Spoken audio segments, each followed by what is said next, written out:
Assalamualaikum warahmatullahi wabarakatuh anak-anak.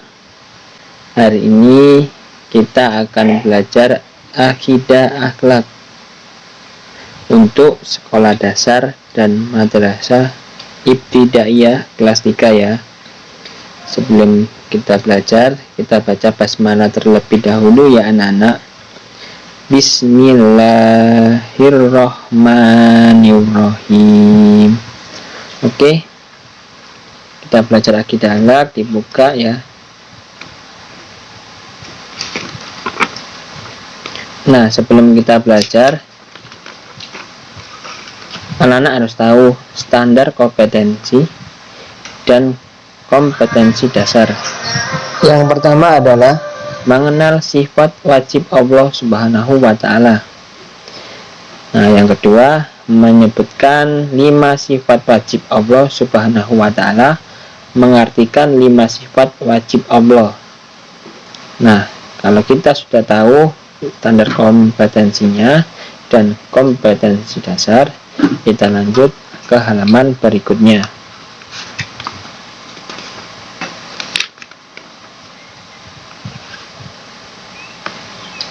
Nah, hari ini kita akan belajar sifat wajib Allah Subhanahu wa Ta'ala di semester 1 bab 1. Nah, sifat wajib Allah itu sebenarnya ada 20, tapi yang akan kita bahas di sini hanya 5 ya. Yang pertama adalah wujud. Allah bersifat wujud, artinya Allah Subhanahu wa Ta'ala itu ada ya, dengan bukti ciptaan Allah Subhanahu wa Ta'ala berupa ya bumi, langit, bulan, bintang, dan lain-lain.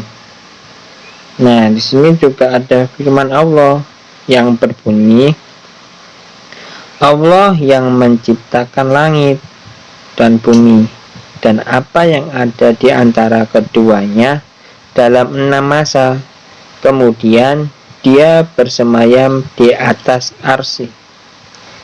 Bagimu tidak ada seorang pun penolong maupun pemberi syafaat selain dia. Maka apakah kamu tidak memperhatikan dalam Quran surat As-Sajdah ayat keempat.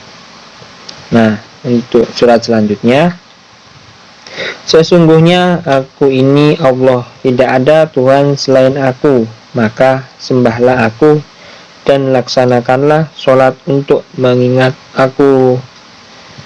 Nah, tadi Allah itu ada ya anak-anak, dan kita harus percaya dan yakin bahwa zat Allah itu pasti ada. Selanjutnya kita akan membahas sifat Allah Qidam. Allah Subhanahu wa Ta'ala bersifat Qidam, artinya Allah Subhanahu wa Ta'ala maha dahulu, tidak berawal, dan yang menciptakan semua makhluk. Maka yang menciptakan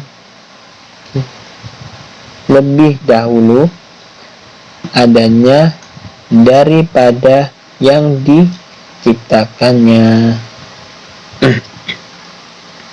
Nah, jadi Allah itu yang terdahulu, merupakan sang pencipta yang ada terlebih dahulu dari yang diciptakannya ini. Contohnya kita ya, sebelum kita ada dan semua makhluk hidup ada, Allah itu sudah ada. Nah, di sini juga ada firman-Nya,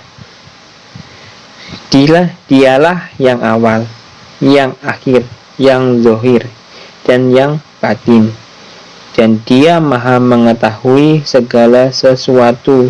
Quran surat Al-Hadid ayat ketiga.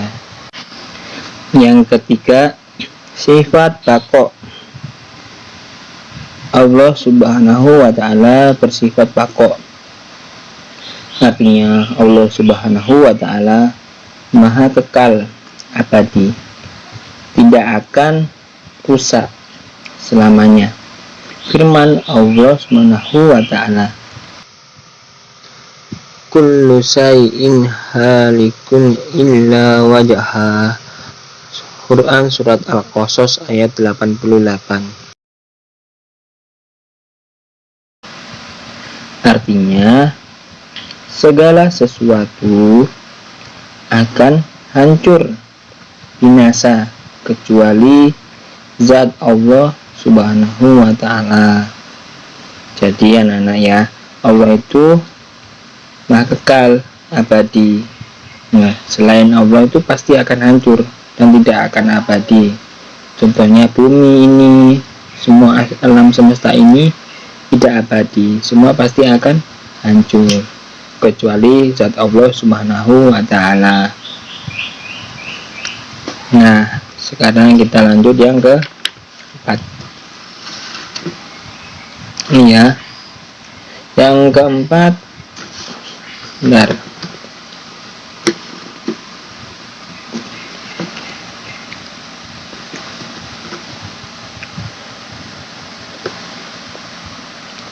Mukhalafatun lil hawadisi. Allah bersifat mukhalafatun lil hawadisi. Artinya Allah Subhanahu wa ta'ala berbeda dengan makhluk.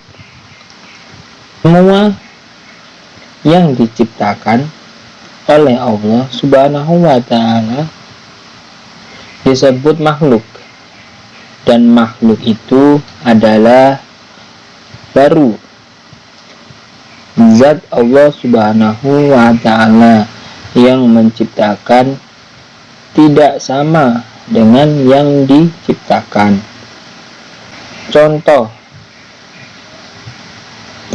manusia biasa membuat rumah, maka rumah yang dibuat manusia itu tidak sama dengan yang membuatnya. Begitu pula Allah Subhanahu wa ta'ala berbeda dengan yang baru, maksudnya makhluknya. Nah, ini ya, mukhalafatul hawadits ya. Juga ada firman-Nya yang berbunyi, dan tidak ada satupun yang setara dengan Dia, tidak ada sesuatu pun yang serupa dengan Dia, dan Dia yang maha mendengar, maha melihat. Quran surat Al-Ikhlas ke ayat keempat, dan Quran surat As-Surah ayat ke-11. Bisa dipahami ya anak-anak, bahwa Allah itu tidak ada satupun makhluk yang sebanding. Yang terakhir ya, yang kelima, qiyamuhu binafsihi. Allah bersifat qiyamuhu binafsihi, artinya Allah Subhanahu wa ta'ala berdiri sendiri. Allah Subhanahu wa ta'ala tidak memerlukan bantuan dalam melaksanakan kehendaknya, dan selalu dapat mengatasi sendiri. Berbeda dengan manusia apabila akan mengatasi suatu persoalan, memerlukan bantuan orang lain, dan masih bergantung kepada pertolongan Allah Subhanahu wa ta'ala. Nah, sini qiyamuhu binafsihi, berdiri sendiri. Allah itu yang dimaksud adalah berdiri sendiri, tidak bergantung terhadap siapapun dan tidak membutuhkan bantuan dari siapapun.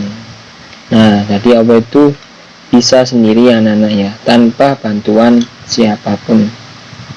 Nah, dalam firman-Nya, sungguh Allah maha kaya, tidak memerlukan sesuatu dari seluruh alam. Quran surat Al-Ankabut ayat ke-6. Nah, cukup sekian ya pembelajaran hari ini, dan tugas anak-anak adalah menulis sifat wajib Allah ini ya, ditulis huruf Arabnya dan Latinnya juga. Nah, bila ada yang perlu ditanyakan, silakan tulis di kolom komentar. Bapak akhiri pembelajaran hari ini. Bila ada salah kata, mohon maaf. Semoga dapat bermanfaat. Akhirul kalam. Wassalamualaikum warahmatullahi wabarakatuh.